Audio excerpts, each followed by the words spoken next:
সাবধান, লঙ্কাপতি রাবণ প্রবেশ করছেন।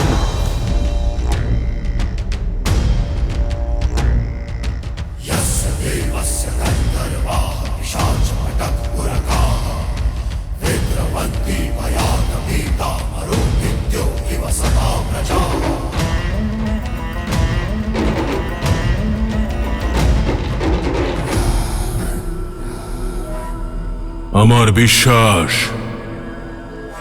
তুমি নিশ্চয়ই জানতে পেরেছ যে তোমার ওই বনবাসী নিজের বানর সেনাদের নিয়ে সাগরের ওপারে পৌঁছে গেছে। এটা জেনে তোমার মনে আশা নিশ্চয়ই স্বপ্নের ডানা মেলেছে। তুমি ভাবছ অতি শীঘ্রই তুমি ওই বনবাসীর মুখ দেখতে পাবে।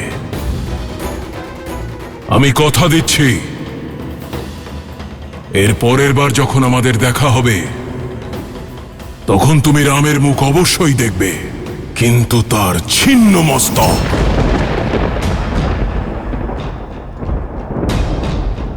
তার মস্তক ছিন্ন করে নিয়ে আসব, আর সেটাই হবে আমার পক্ষ থেকে তোমাকে আমাদের বিবাহের উপহার।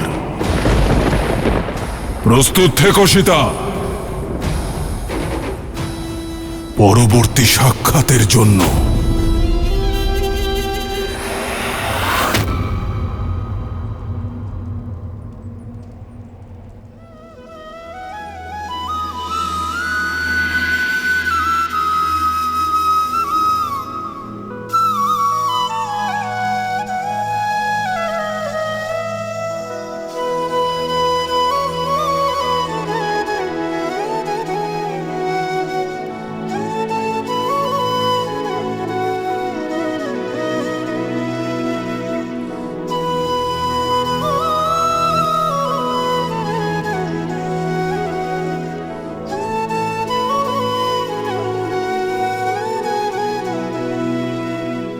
सुनत भी हंसी बोले रघुबीरा,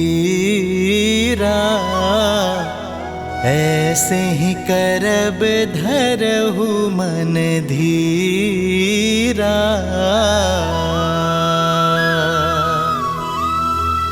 हंस कही प्रभु अनुज ही समुझाई, सिंधु समीप गए रघुराई।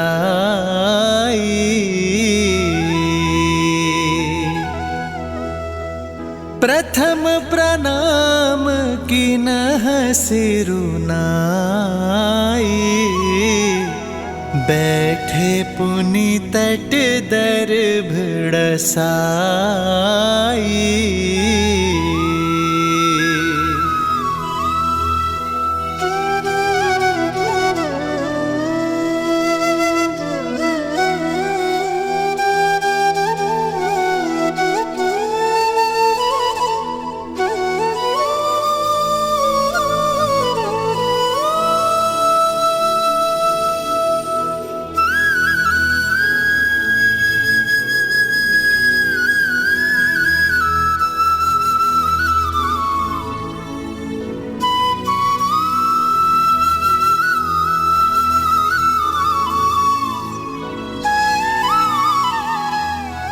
বরুণ দেব,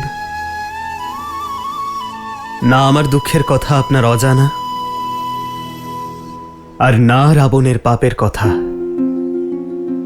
এ যুদ্ধ রাম এবং রাবণের মধ্যে নয়, ধর্ম এবং অধর্মের।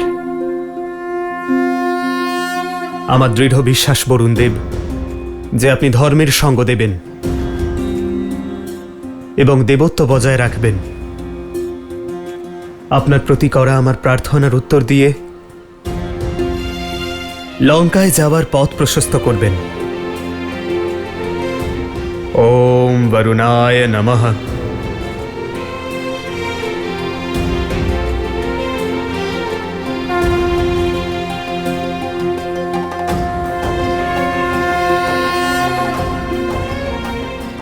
ओम जल बिंबाय विद्महे नील पुरुषाय धीमहि তন্নো বরুণঃ প্রচোদয়াৎ।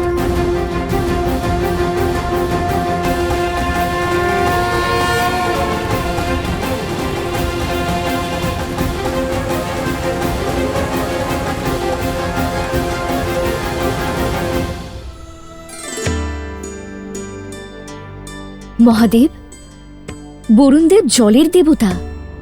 শ্রীরাম চাইলে ওনাকে আদেশও করতে পারেন, শক্তি দিয়ে ওনাকে বাধ্য করতে পারেন। তাহলে প্রার্থনা করছেন কেন?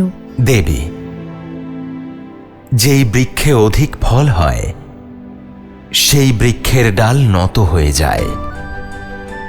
ঠিক সেভাবেই অত্যন্ত বলশালী ব্যক্তিরও নত হয়ে চলা উচিত, অন্যকে শ্রদ্ধা ও সম্মান করা উচিত, বিনয়ের গুণ আত্মস্থ করা উচিত। শ্রীরাম তাঁর উদাহরণ। তাঁর সামনে থাকা সমুদ্র অবলীলায় পেরিয়ে যাওয়ার ক্ষমতা থাকা সত্ত্বেও সমুদ্রের কাছে তিনি প্রার্থনা জানাচ্ছেন। এ কাজ করে শ্রীরাম শুধু নিজের শক্তি নয়, বরং তাঁর সম্মান প্রদর্শন করলেন।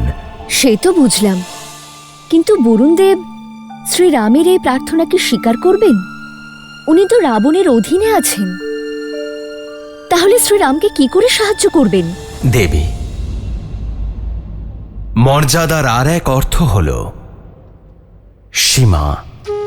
আর শ্রীরাম এমনি মর্যাদা পুরুষোত্তম নন, তিনি কখনো মর্যাদা ভঙ্গ করেননি। আর তার সঙ্গে অন্যের মর্যাদা যাতে ভঙ্গ না হয় সে খেয়ালও তিনি রাখতেন।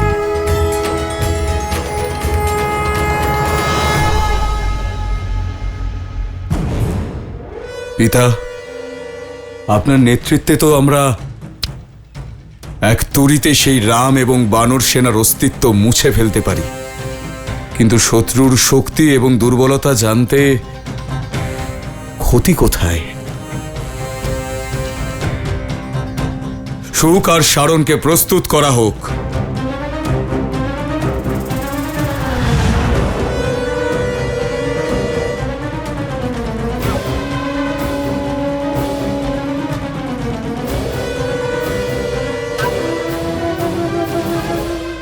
তোমার মুখে ভয়ের চিহ্ন কেন, সুখ? সত্য বলার অনুমতি আছে মহারাজ। মহারাজ, রামের একটা দূত সোনার লঙ্কাকে ভস্ম করে দিয়েছে। তাহলে রাম কত শক্তিশালী হবে, ওর সেনাদের কতটা সামর্থ্য হবে। আর যদি আমি ধরা পড়ি তাহলে? এই ভেবে আমার মন ভয়ভীত হয়ে যাচ্ছে মহারাজ। তোমার ভয় পাওয়া সঙ্গত। হতেই পারে যে রাম তোমাকে ধরে ফেলল, হতে পারে যে রাম তোমার প্রাণ হরণ করল, কিন্তু আমার এই আদেশ অবমাননা করার জন্য এই মুহূর্তে আমি তোমার প্রাণ কেড়ে নেব। সিদ্ধান্ত তুমি নাও। ক্ষমা করুন মহারাজ, আমি তা বলতে চাইনি। আপনার আদেশ পালন হবে মহারাজ, অবশ্যই হবে, অবশ্যই হবে মহারাজ। উচিত সিদ্ধান্ত নিয়েছ। এবার নির্ভয়ে যাও ওখানে। যদি তুমি ধরা পড়ে যাও তাহলে বলে দিও যে তুমি আমার দূত। এক রাজার থেকে বার্তা আর এক রাজা সুগ্রীবের জন্য নিয়ে এসেছ। আমি শুনেছি যে রাম মর্যাদার প্রতীক। মর্যাদার সীমা লঙ্ঘন করে এক দূতকে হত্যা করবে না সে। তোমার প্রাণ বেঁচে যাবে আর তুমি পুনরায় লঙ্কায় ফিরে আসবে। সুগ্রীবকে কি বলতে হবে সেটা মন দিয়ে শোনো।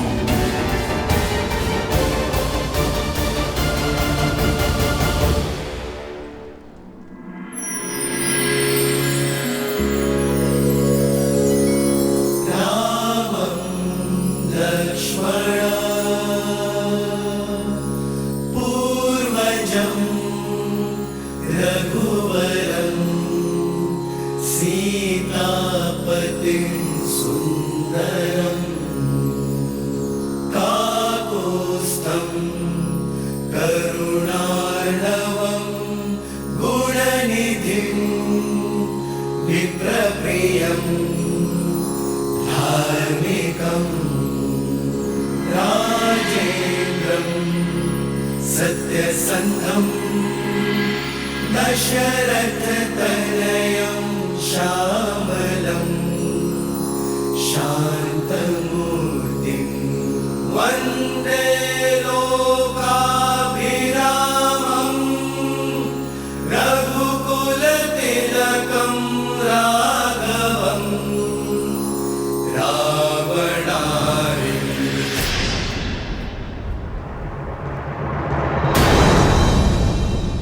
ভ্রাতা লক্ষণ, প্রভু যা করেন তা সর্বদা শুভই হয়। আপনি ধৈর্য রাখুন। আর কতক্ষণ ধৈর্য ধরে থাকবো পাবন পুত্র? 3 দিন ধরে দাদা অন্ন জল গ্রহণ না করে প্রার্থনায় লীন রয়েছেন, আর এইদিকে জলদেবতা বরুণ দেব ওনার এত প্রার্থনা শুনেও অবজ্ঞা করছেন। হ্যাঁ মহাবলী হনুমান, না প্রভু নিজের ধ্যান ভঙ্গ করছেন, না বরুণদেব নিজের জেদ ত্যাগ করছেন। আর আমাদের সময় ক্রমশই কমে আসছে। আমার তো চিন্তা হতে শুরু করেছে। চিন্তা তো বরুণ দেবের হওয়া উচিত। প্রলয়ের আগের নিস্তব্ধতা উনি বুঝতে পারছেন না। যখন প্রভু শ্রীরামচন্দ্রের ধৈর্য সীমা লঙ্ঘন করবে, তখন বরুণ দেবের কোনো অস্তিত্বই থাকবে না।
বরুণ দেব, কাল সাক্ষী, ইক্ষুকদের হাত সবসময় দান করার জন্যই উঠেছে, গ্রহণ করার জন্য নয়। আজ প্রথমবার এই হাত কিছু চাওয়ার জন্য উঠেছে। মনে আশা নিয়ে 3 দিন ধরে অন্ন জল গ্রহণ না করে নিষ্ঠা ভরে শ্রদ্ধার সঙ্গে আপনার আরাধনা করেছি, আপনাকে সম্মান করেছি, সমুদ্র পেরোনোর পথ দেখাতে বলেছি। কিন্তু আপনি আমার ধৈর্যকে আমার দুর্বলতা মনে করেছেন। আজ আপনি প্রমাণ করেছেন যে আপনি অকৃতজ্ঞ। গঙ্গাকে প্রবাহিত করে আমার পূর্বপুরুষ আপনাকে যে জীবন দান দিয়েছেন, তার ঋণ আপনি ভুলে গেছেন। এখানে উপস্থিত প্রত্যেক বানর, প্রত্যেক ব্যক্তি, প্রত্যেক সৈন্যর আশা রয়েছে আপনার প্রতি। ওদিকে অযোধ্যায় আমার অনুজ ভরত আর লক্ষণের স্ত্রী উর্মিলার প্রাণ নির্ভর করছে আপনার সিদ্ধান্তের ওপর।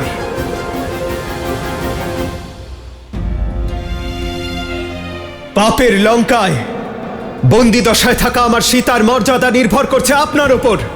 আর এই সব কিছু জানা সত্ত্বেও না জানার ভান করছেন আপনি, মৌন রয়েছেন। আমি ক্রোধিত এই কারণে নই যে আপনি আপনার সীমায় প্রবেশ করার অনুমতি দেননি।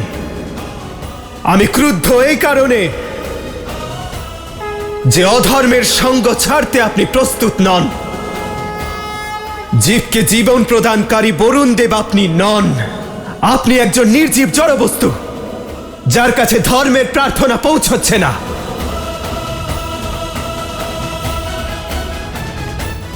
আর এই জড়তাকে ভঙ্গ করার একটি মাত্র উপায় আছে, প্রহার।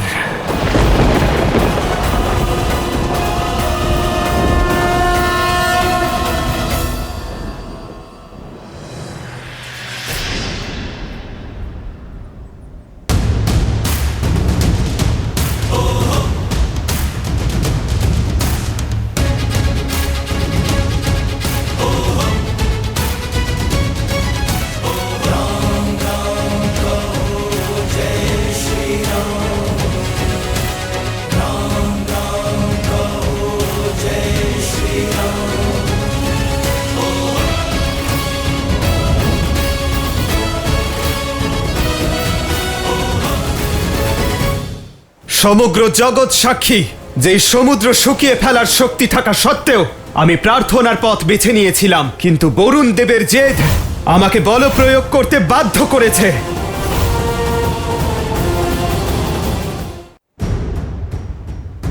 এই সমগ্র জগৎ চেতনা প্রকৃতির সাক্ষী যে এই সমুদ্রকে শুকিয়ে ফেলার সামর্থ্য থাকা সত্ত্বেও আমি প্রার্থনার পথ বেছে নিয়েছিলাম, কিন্তু বরুণ দেবের জেদ আমাকে বল প্রয়োগ করতে বাধ্য করেছে।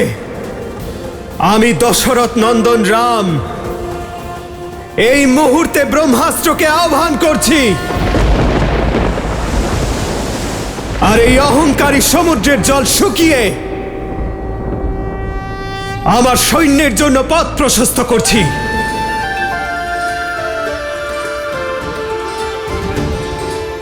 আর এই কর্মের জন্য কেবল একজনই দায়ী, তিনি বরুণ দেব।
না প্রভু, এই অনর্থ করবেন না।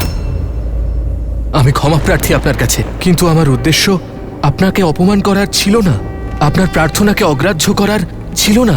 আমার মৌন থাকার কারণ রাবণের ভয় প্রভু।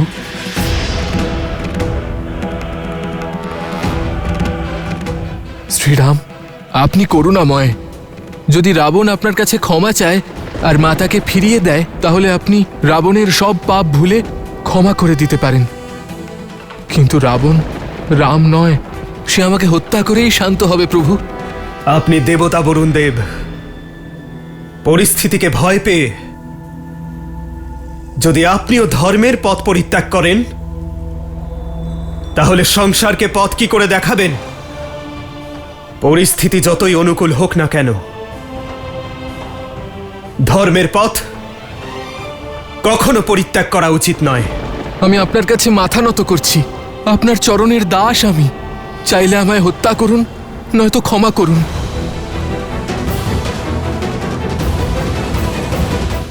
আপনার সেনায় দুজন বানর আছে, নল এবং নীল। তারা দুজন যে পাথরকে স্পর্শ করবে তা জলে ভাসতে থাকবে প্রভু। তাদের সাহায্যে আপনি আমার উপরে সেতু বানিয়ে লঙ্কায় প্রবেশ করতে পারবেন প্রভু।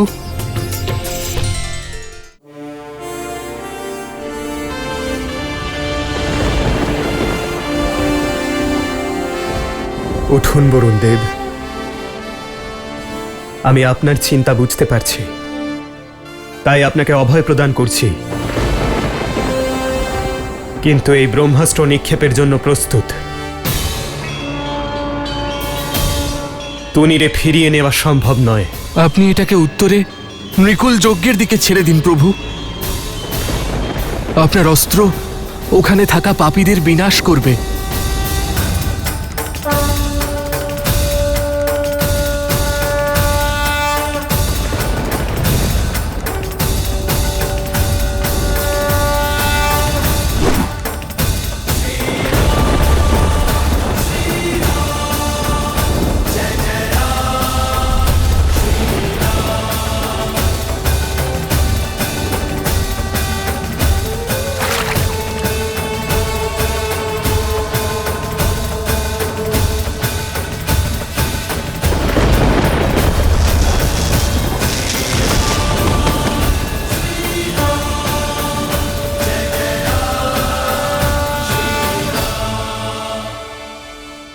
আপনার অভয়দান আমার মন থেকে সমস্ত ভয় দূর করে দিয়েছে প্রভু।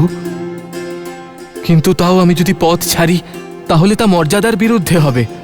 আপনি মর্যাদা পুরুষোত্তম, কারণ আপনি নিজেরই নয় বাকিদেরও মর্যাদার মান রাখেন। আমি আপনাকে এমন সমাধান বলছি যাতে আপনার এবং আমার দুজনেরই মর্যাদা রক্ষা পাবে। আপনার সেনায় দুজন বানর আছে, নল এবং নীল, যারা বিশ্বকর্মার থেকে অদ্ভুত শিল্পের বরদান পেয়েছে। তারা দুজন যে পাথরকে স্পর্শ করবে তা জলে ভাসতে থাকবে প্রভু। তাদের সাহায্যে আপনি আমার উপরে সেতু বানিয়ে লঙ্কায় প্রবেশ করতে পারবেন প্রভু। সমগ্র সংসারে এই সেতু নলের চেষ্টার প্রমাণ হয়ে থাকবে। सकल सुमंगलदायक रघुनायक गुणगान सादर सुनहित तरही भव सिंधु बिना जल जान।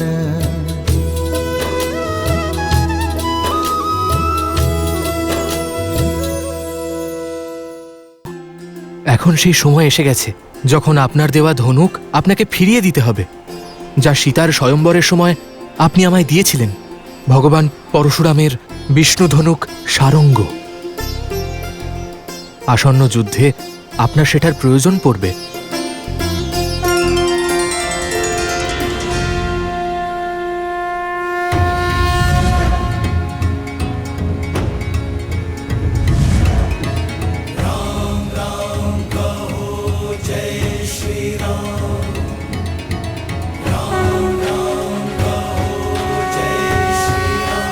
জয় শ্রীরাম, জয় শ্রীরাম, শ্রীরাম, জয় শ্রীরাম, জয় শ্রীরাম, জয় শ্রীরাম, জয় শ্রীরাম, জয় শ্রীরাম, জয় শ্রীরাম,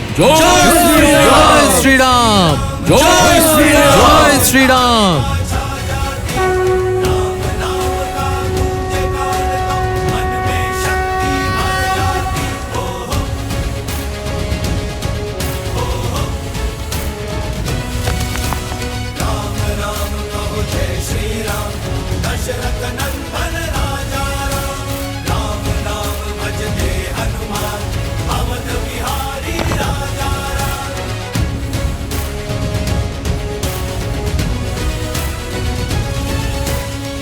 প্রভু, আমাদের সৈন্যদের অধিক পরিশ্রমের ফলে আমরা আশেপাশের অঞ্চল থেকে সকল ছোট বড় পাথর নিয়ে এসেছি। আপনার আশীর্বাদ লাভ করে কাল ভোর থেকেই আমরা সেতু বন্ধন শুরু করে দেব। শীঘ্রই লঙ্কায় আক্রমণ করব।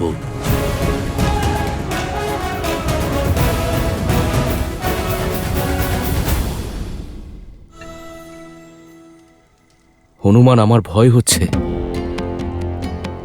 যে আমাদের মধ্যে রাবণের গুপ্তচর থাকতে পারে। কেন বিভীষণ মশাই?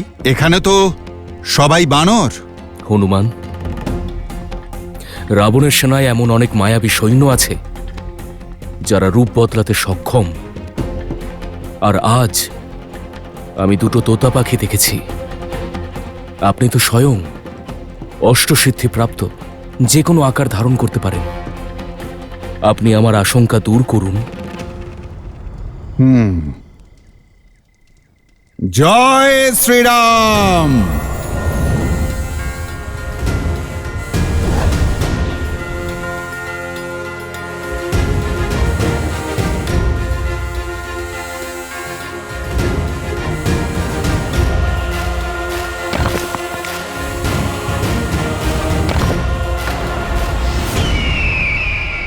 এ তো সাধারণ পাখি বলেই মনে হচ্ছে, কিন্তু যে পাখির ওপর সন্দেহ রয়েছে মহারাজ বিভীষণের, সেই পাখি কোথায় থাকতে পারে?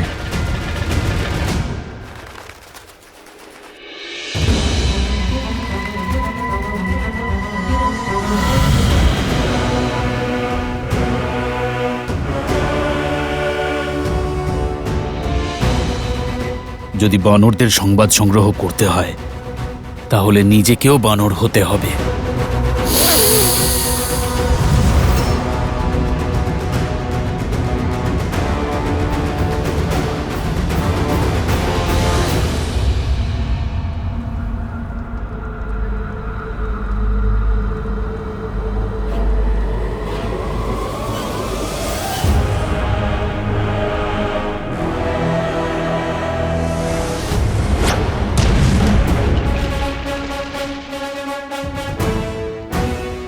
এর ক্ষমতা তো অসীম, বাকিদের ক্ষমতারও পরীক্ষা করতে হবে আমাকে।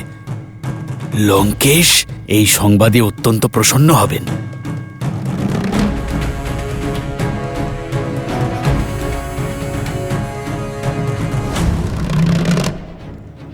এটা আবার কি?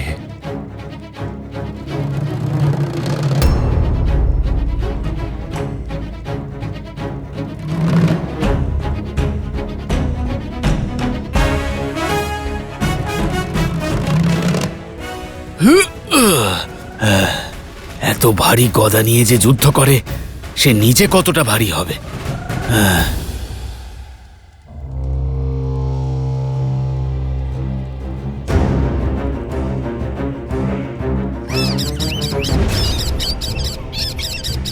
সংকেত, পালাতে হবে আমাকে।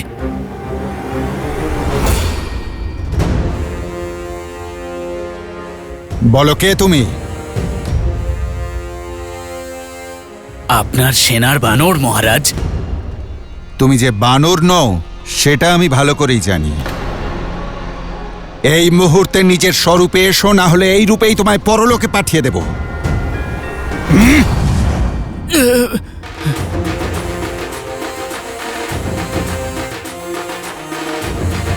আচ্ছা, তাহলে তুমি অতিথি। এসো, অতিথি আপ্যায়ন করি এবার।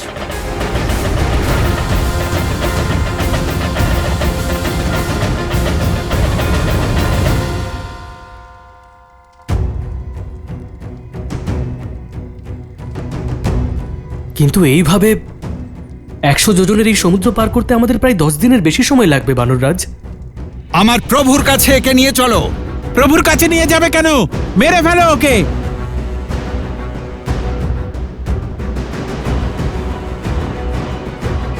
কি হয়েছে হনুমান? প্রভু, এই রাক্ষস গুপ্তচর আমাদের শিবিরে প্রবেশ করেছিল।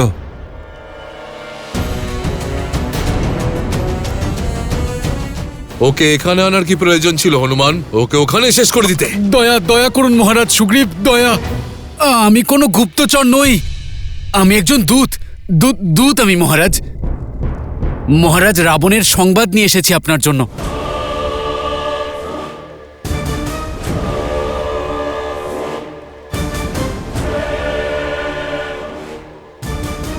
আমার জন্য? কেন? কেন? কারণ একজন রাজার সংবাদ অন্য রাজার জন্য। কি সংবাদ পাঠিয়েছে রাবণ?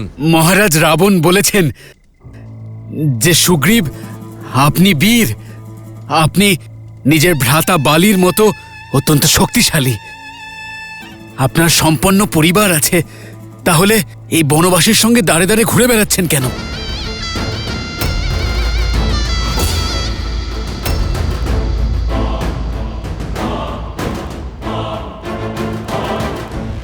একজন বানর রাজের এভাবে জঙ্গলে ঘুরে বেড়ানোর শোভা পায় না। যান, নিজের রাজ্যে ফিরে যান, সেখানকার বৈভব উপভোগ করুন। লঙ্কেশ বলেছেন যে বন্ধুত্ব নিজের সমান প্রতিপত্তি সম্পন্ন ব্যক্তির সাথে করা হয়। আপনি একজন রাজা, তাই লঙ্কার রাজার বন্ধুত্বকে স্বীকার করুন আর এই বনবাসীর সঙ্গ পরিত্যাগ করুন। লঙ্কেশ কথা দিয়েছেন যে আপনার এবং আপনার প্রজার সুরক্ষা উনি স্বয়ং করবেন।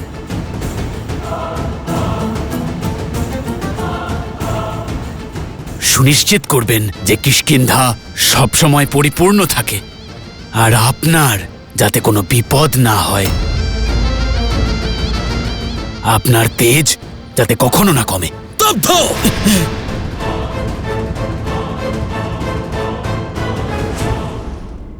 আমি ভেবেছিলাম রাবণ বুদ্ধিমান, কিন্তু ও প্রমাণ করে দিল যে ও একজন মূর্খ। মূর্খ! যদি তোমার সর্বজ্ঞানী মহারাজের মধ্যে একটুও বুদ্ধি থাকতো, ধর্মবোধ থাকতো, তাহলে মাতা সীতাকে হরণ করে কখনো এসে প্রভু শ্রীরামের শত্রু হতো না। আর কি ভেবেছে সে? ওর এই সংবাদের পিছনে লুকিয়ে থাকা মানসিকতা আমি ধরতে পারবো না, ওর ছলনা বুঝতে পারবো না।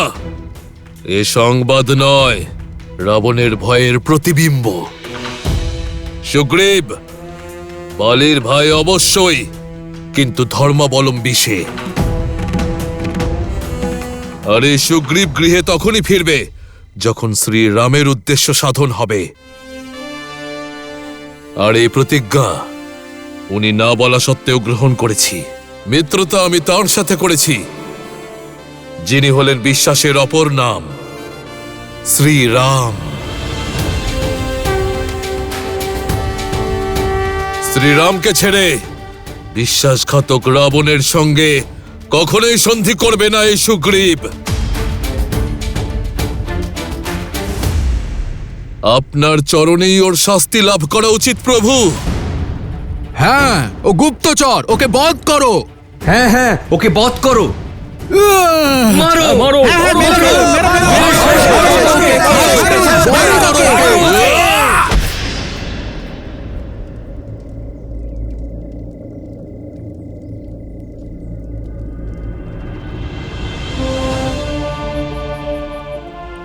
না মিত্র, একজন দূতকে আঘাত করা ধর্মসঙ্গত নয়। আমরা রাক্ষস নই। ওঠো।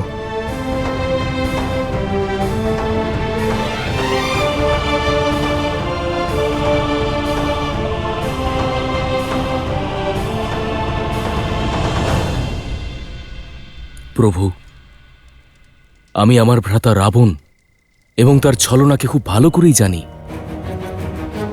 ও হলো সুখ, লঙ্কার সবচেয়ে যোগ্য গুপ্তচর। এখানে এসেছে আমাদের সৈন্যবল যাচাই করতে, কিন্তু ধরা পড়লে ওকে দূতে পরিণত হওয়ার আদেশ দেওয়া হয়েছিল। প্রভু, আপনিও ষড়যন্ত্রের শিকার হবেন না।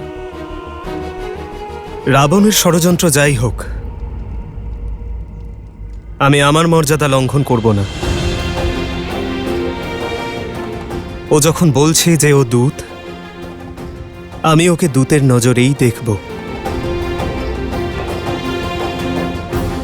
তুমি তোমার প্রভুর সংবাদ নিয়ে এসেছ তো? আমারও একটি সংবাদ নিয়ে যাও।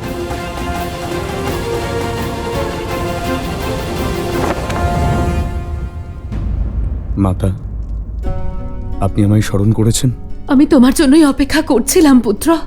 আমি যা শুনলাম সেটা কি সত্য? রামের সেনায় লুকিয়ে থাকা গুপ্তচর সুখ ধরা পড়েছে? এখন আপনি এটা বলবেন না যে এক গুপ্তচরের জন্য আপনি চিন্তিত? না মেঘনাদ, আমার চিন্তার কারণ তো অন্য কিছু। আর আশা করছি যে তা যেন সত্য না হয়। কি সেই কারণ? বলুন আমায়। বিভীষণ বলেছিল রাম শ্রী বিষ্ণুর অবতার।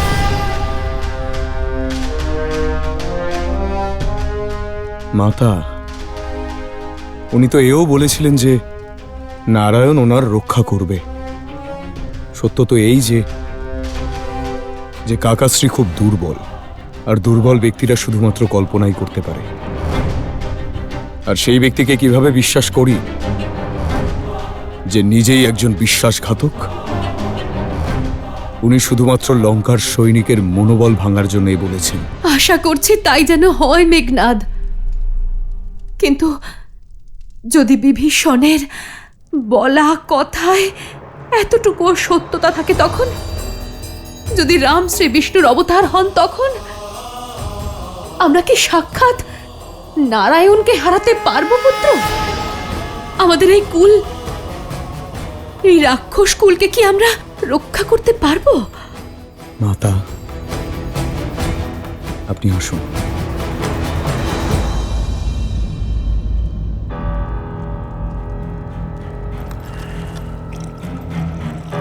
এই নিন, একটু জল পান করে নিন।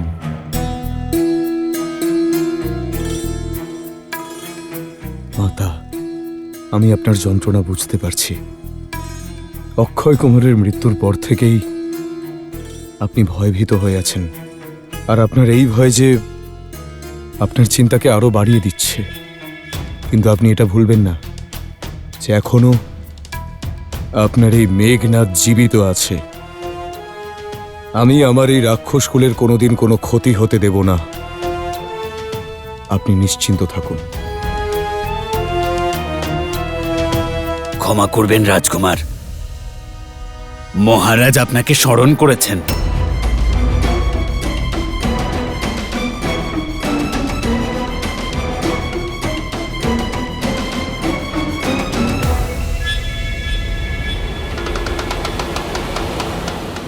এসো পুত্র, দেখো আমাদের বীর গুপ্তচর সুক লঙ্কায় ফিরে এসেছে। রামের শক্তির বিষয়ে একা একা শুনতে আমি ভয় পাচ্ছি। এসো দুজনে মিলে শুনি কি হয়েছিল ওর সঙ্গে বানরদের শিবিরে। এবার বলো সুক, কি মূর্খতা করেছিলে তুমি, যার জন্য ধরা পড়ে গেলে?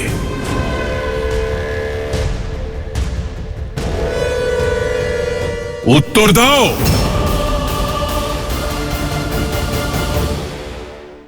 মায়া যুদ্ধ আর ছলনা আমরা পারি না। আমাদের কাছে যাই আছে লঙ্কার তুলনায় অত্যন্ত কম।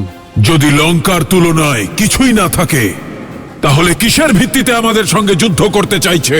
কিভাবে এত সাহস পাচ্ছে সে? মহারাজ, আমি ওই বানর সেনার ক্ষমতা, অস্ত্র আর শস্ত্রের ব্যাপারে সংবাদ সংগ্রহ করছিলাম, কিন্তু জানি না কিভাবে ওই বানর হনুমান আমাকে সন্দেহ করলো আর ও আমাকে ধরে ফেললো। আর তারপর তোমাকে আদর যত্ন করলো?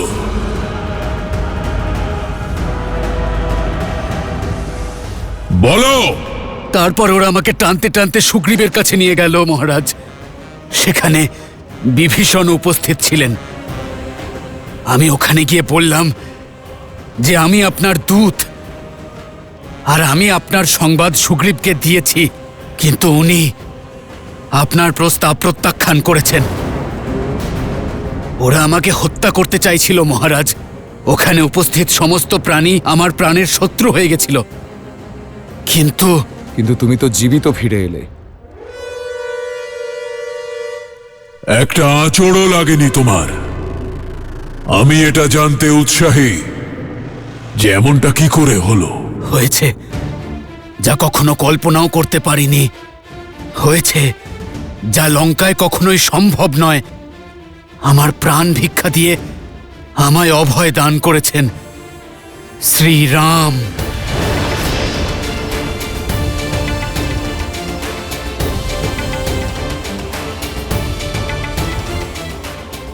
এমন কি করেছে ওই রাম? তুমি আমাদের সৈন্যের শক্তি, আমাদের দুর্বলতা জানতে এসেছো, তাই না? যাতে তোমার প্রভুকে বলতে পারো আমি তোমাকে সাহায্য করছি।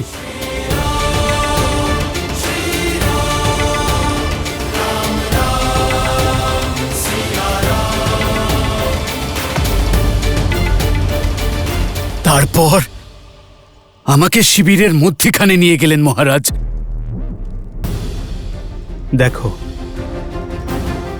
ওদিকে উত্তরে আমাদের অস্ত্রাগার, যেখানে বানররা কিছু গদা আর কিছু পাথর সংগ্রহ করেছে।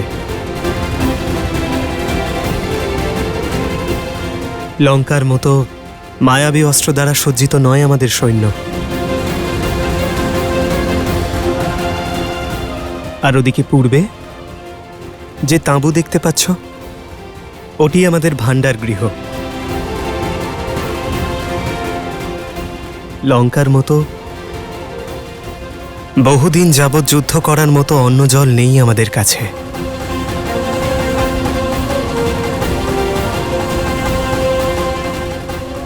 আর ওইদিকে পশ্চিমে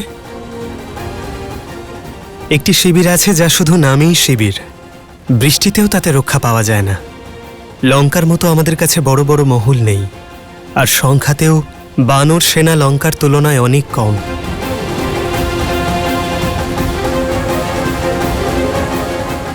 মায়া যুদ্ধ এবং ছলনা আমরা পারি না। আমাদের কাছে যা কিছু আছে, লঙ্কার তুলনায় তা অত্যন্ত কম। লঙ্কার তুলনায় যদি কিছুই না থাকে, তাহলে কিসের ভিত্তিতে ও যুদ্ধ করতে চাইছে? কিভাবে এত সাহস পাচ্ছে সে?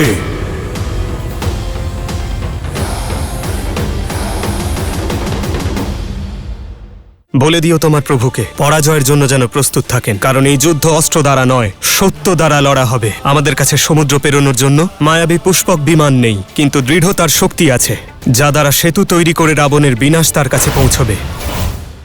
এবার আমি তোমাকে বলবো আমাদের কাছে কি আছে। এই বানরদের চোখের দিকে তাকাও।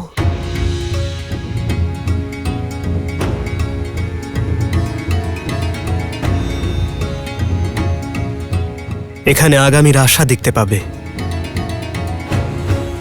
বিজয়ের দৃঢ়তা দেখতে পাবে, আর অত্যাচার থেকে মুক্তি পাবার অগ্নিও। আমাদের কাছে অস্ত্র নেই, সংকল্প আছে। সাধন নেই, অসন্তোষ আছে অন্যায়ের বিরুদ্ধে। আর আমাদের বিশ্বাস যে আমরা ধর্মের পথে আছি। আমাদের কাছে কেবল 20 দিনের অন্ন জলের ব্যবস্থা আছে। জানো কেন? কারণ আমাদের বিশ্বাস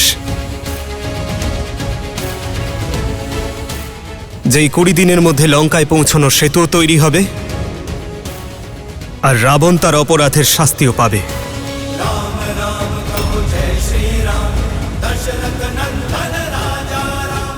আর এই 20 দিনের মধ্যেই আমি আমার সীতাকে মুক্ত করে ফিরিয়ে আনব। জয় শ্রীরাম, জয় শ্রীরাম, জয় শ্রীরাম, জয় শ্রীরাম, জয় শ্রীরাম, জয় জয় শ্রীরাম, জয় শ্রীরাম।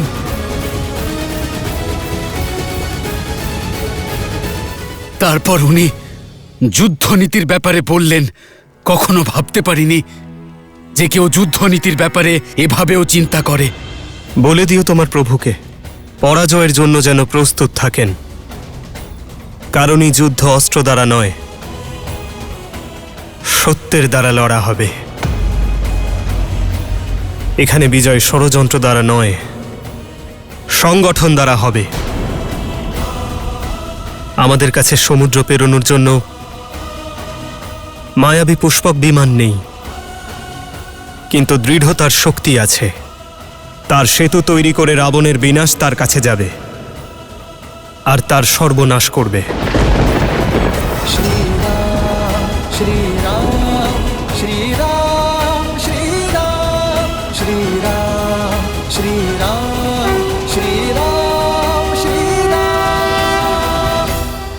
রাজ, শ্রীরামের কথা শুনে যেভাবে আমার হৃদয় স্পন্দিত হয়েছে সেভাবে আর কখনো হয়নি। যে দৃঢ় বিশ্বাস, যে সংকল্প আমি ওই মুষ্টিমেয় বানরের চোখে দেখেছি, তা যে কারোর হৃদয়ে ভয় উৎপন্ন করার জন্য যথেষ্ট মহারাজ। আর সব থেকে উল্লেখযোগ্য ওই বানরদের নেতা শ্রীরাম। উনি অবগত আছেন যে উনি 10 লোকের প্রভুর বিরুদ্ধে দাঁড়িয়েছেন।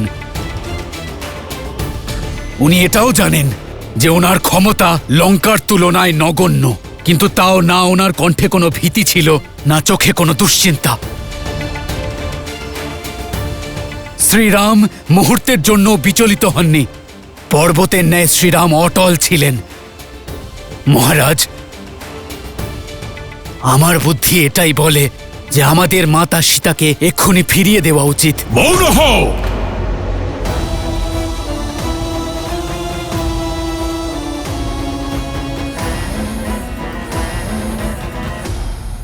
কেবল রাম ও এক বনবাসী, এক শত্রু এই লঙ্কার প্রজাদের, লঙ্কেশের, শূর্পণখার, আমার প্রিয় অক্ষয় কুমারের। আর কখনো যদি শত্রুর নাম সসম্মানে মুখে আনো, তাহলে আর কারোর নাম নেওয়ার যোগ্য থাকবে না।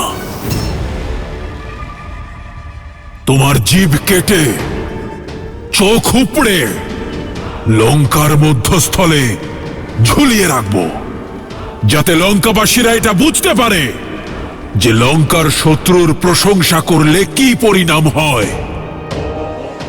বুঝেছ?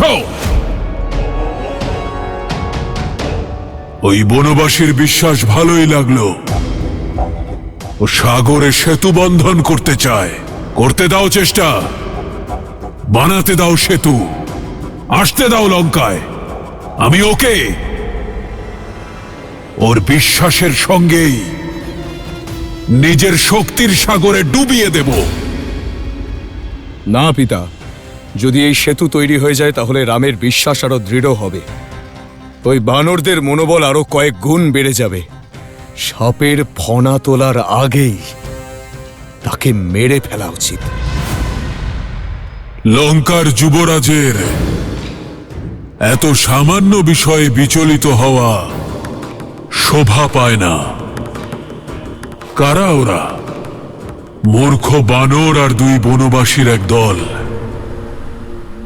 আসতে দাও ওদের। ওদের এ বিষয়ে কোনো ধারণাই নেই যে ওরা নিজেদের মৃত্যুর কাছে আসছে। আসতে দাও ওদের।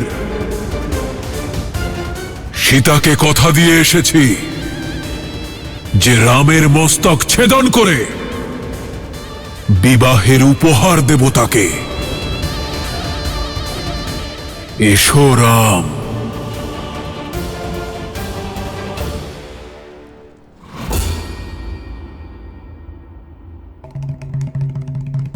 রাবণ তো শ্রীরামের যুদ্ধ কৌশল জেনে গেলেন। উনি শ্রীরামকে হত্যা করার জন্য প্রস্তুত, আর আপনি হাসছেন। দেবী, আমার এই হাসির কারণ এটাই, রাবণের কাছে সমস্ত কিছু থেকেও সেটা নেই যা শ্রীরামের কাছে রয়েছে। ধর্মযুদ্ধের কৌশল, সত্যকে বিশ্বাস, অন্যায়ের বিরুদ্ধে প্রতিকার করার সংকল্প। রাবণ চিরকালই নিজের অহংকারী স্বভাবে আবদ্ধ, আর অন্যদিকে আমার প্রভু শ্রীরাম মর্যাদার ধর্মের পথে চলেন। সেটাই ওনার স্বভাব। আর এখন যা ঘটতে চলেছে, বা বলা ভালো যে এখন শ্রীরাম আর তাঁর সেনারা যা করতে চলেছেন, তা এর আগে না কখনো সংসারে ঘটেছে আর না কখনো ঘটবে। শ্রীরামের এই বানর সেনা এখন যা করতে চলেছে তা ভক্তিরই এক উদাহরণ দেবী। সংসারের প্রতিটি রাম ভক্ত যার সাক্ষী হবে, আর যাকে এই সংসার যুগ যুগ ধরে মনে রাখবে। এমন কি হতে চলেছে আপনি নিজেই দেখুন।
এসব কি হনুমান? এই তো হয়ে গেছে প্রভু, আপনি স্বয়ং একবার দেখে নিন।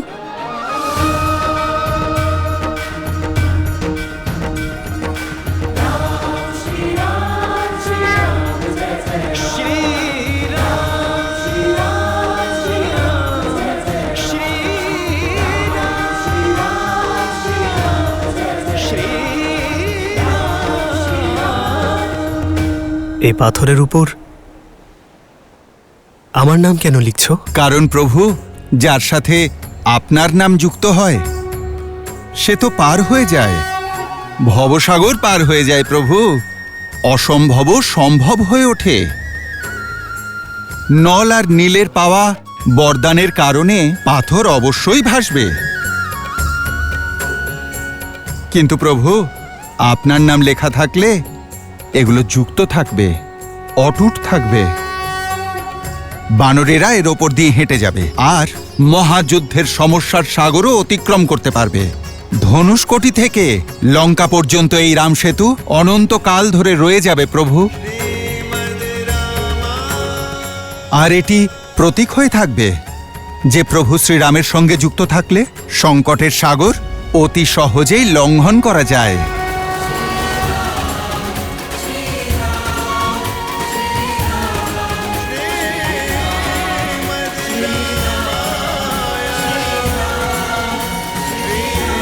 জয় শ্রীরাম, জয় শ্রীরাম, জয় শ্রীরাম, জয় শ্রীরাম, জয় শ্রীরাম, জয় শ্রীরাম, জয় শ্রীরাম, জয় শ্রীরাম।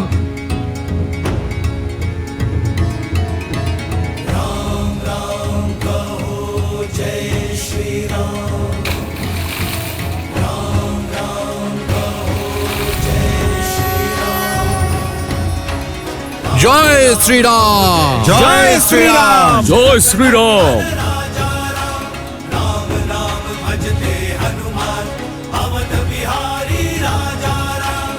জয় শ্রীরাম।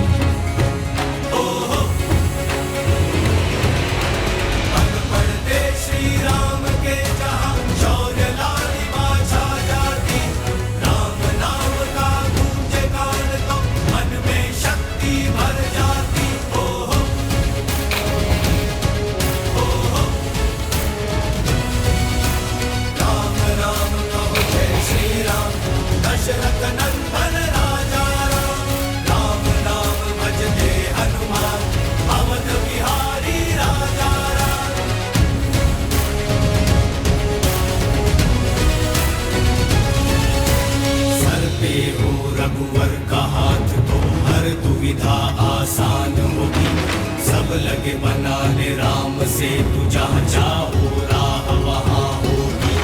तुम वीर पुरुष, तुम पराक्रमी, तुम मर्यादा के हो स्वामी। साथ तुम्हारा जिसके साथ तुम संकट हर लो आगामी। मन में है विश्वास तुम आकाश में परचम लहरेगा।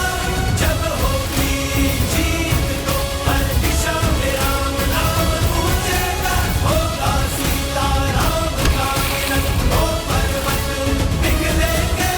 राम की सेना जीतेगी और ध्वज हवा में लहरेंगे। राम राम कहो जय श्री राम, दशरथ नंदन राजा राम। राम राम भजते हनुमान, अवध बिहारी राजा राम।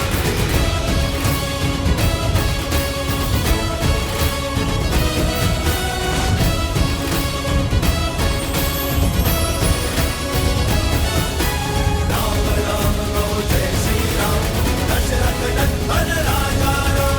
राम राम भजते हनुमान, अवध बिहारी राजा राम।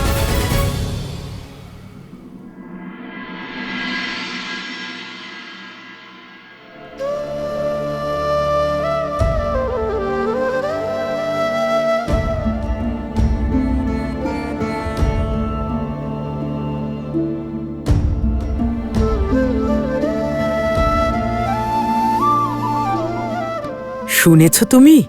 রাম আর তার বানর সেনা সেতু নির্মাণ শুরু করে দিয়েছে।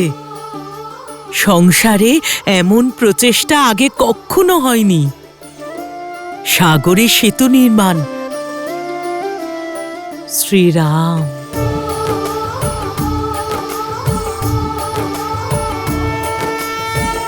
जन्म जन्म का है ये संगम, राम रतन सीता वैभव धन।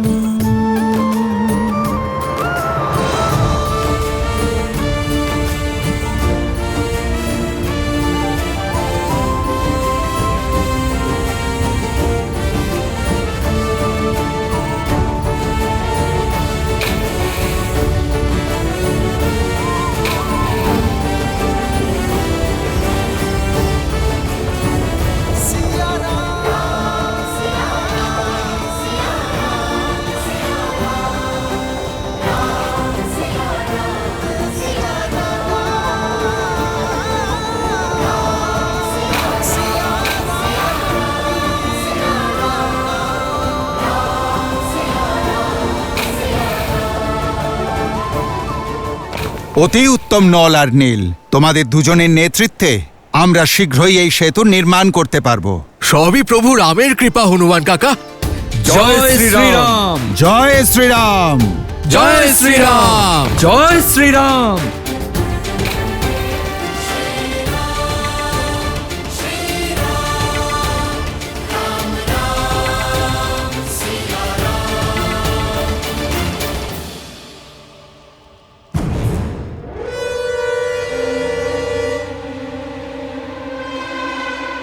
পিতা এটা ঠিক করছেন না।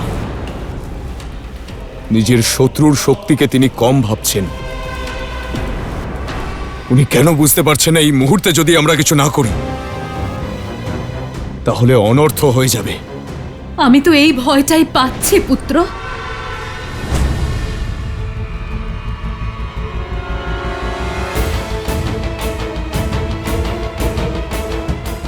আমি মহাদেবের পুজো করার সময় আমারও এটাই আভাস হলো, যেন মহাদেব আমাকে কোনো সংকেত দিচ্ছেন। পুত্র, ওই রাম সাধারণ কেউ নয়, নররূপী স্বয়ং নারায়ণ। থামুন মাতা, থামুন। কেন একজন মানুষকে নারায়ণ বানাচ্ছেন আপনি? ঠিক আছে, এবার আপনার এই চিন্তাকে আমি দূর করব। আমি ওই রামকে লঙ্কাপুরীতে আসতেই দেব না। এটা প্রমাণ করে দেব যে রাম কেবল এক তুচ্ছ মানুষ, আর কিচ্ছু নয়। পিতাকে না জানিয়ে আমি যত দূর করতে পারবো আমি করব।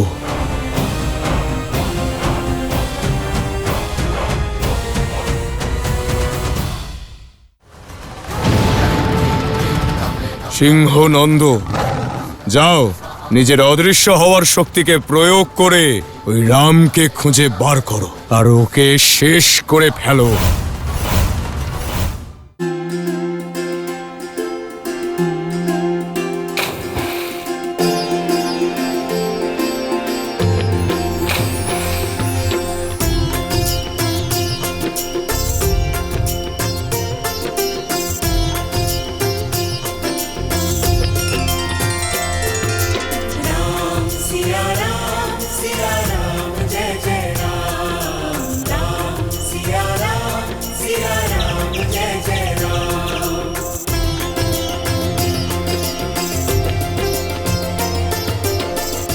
আরে ছুটকি, তুমি সরে যাও।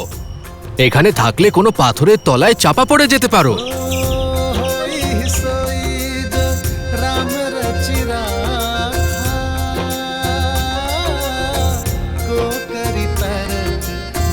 দেখো, ও হাতে করে মাটি নিয়ে যাচ্ছে, যেন এই একটু মাটিতেই সেতুটা তৈরি হয়ে যাবে। হ্যাঁ, আমরা তো অকারণেই সময় নষ্ট করছি। দেখো কতবার এখান দিয়ে এদিক ওদিক করতে হলো।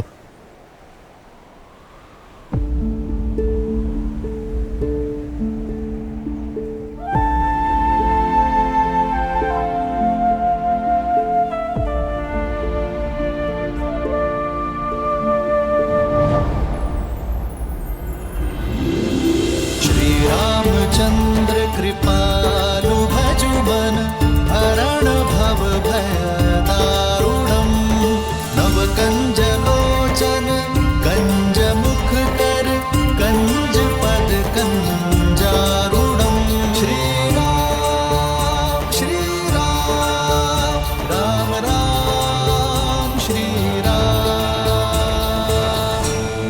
আমাদের উদ্দেশ্যে সাহায্য করার জন্য ধন্যবাদ।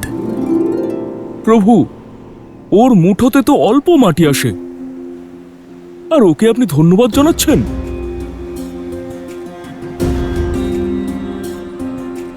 এই ছোট্ট কাঠবিড়ালি আমাদের কি সাহায্য করবে, বরং আমাদের কাজে বাধা সৃষ্টি করবে। গুরুত্বপূর্ণ এটা নয় যে কে কতটা সক্ষম, কতটা বেশি কাজ করতে পারে। গুরুত্বপূর্ণ হলো কে তার সম্পূর্ণ শক্তি দিয়ে নিজের কর্তব্য পালন করছে। আপনারা বানর, শক্তি এবং আকারে আপনারা বড়, কিন্তু এই কাঠবিড়ালি নিজের আকারের পরোয়া না করে নিজের কর্তব্য পালন করতে কোনো ত্রুটি রাখেনি।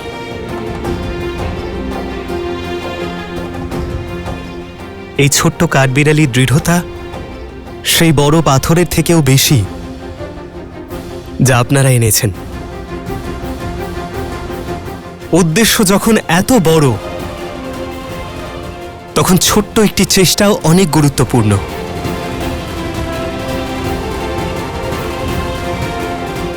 এই কাঠবিড়ালির প্রচেষ্টা শুধু আমার নয়, আপনাদেরও সম্মান করা উচিত। যাও, তোমার ধর্ম পালন করো, তোমার কর্ম করো।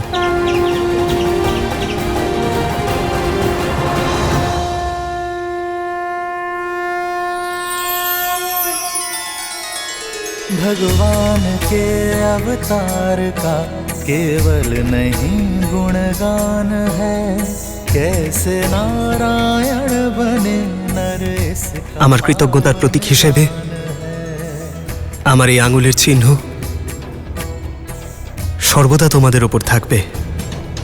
श्री राम श्री राम श्री राम श्री राम।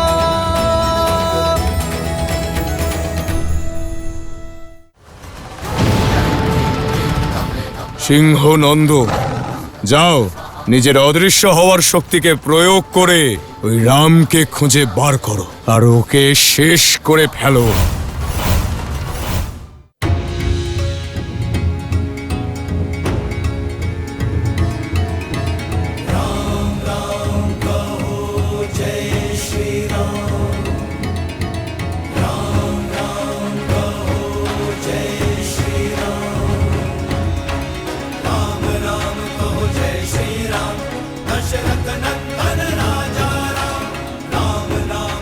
জয় শ্রীরাম, জয় জয় শ্রীরাম, জয় শ্রীরাম, জয় শ্রীরাম, জয় শ্রীরাম, জয় শ্রীরাম, জয় শ্রীরাম।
এই কাজটা কঠিন এবং করতেও হবে চতুরতার সঙ্গে।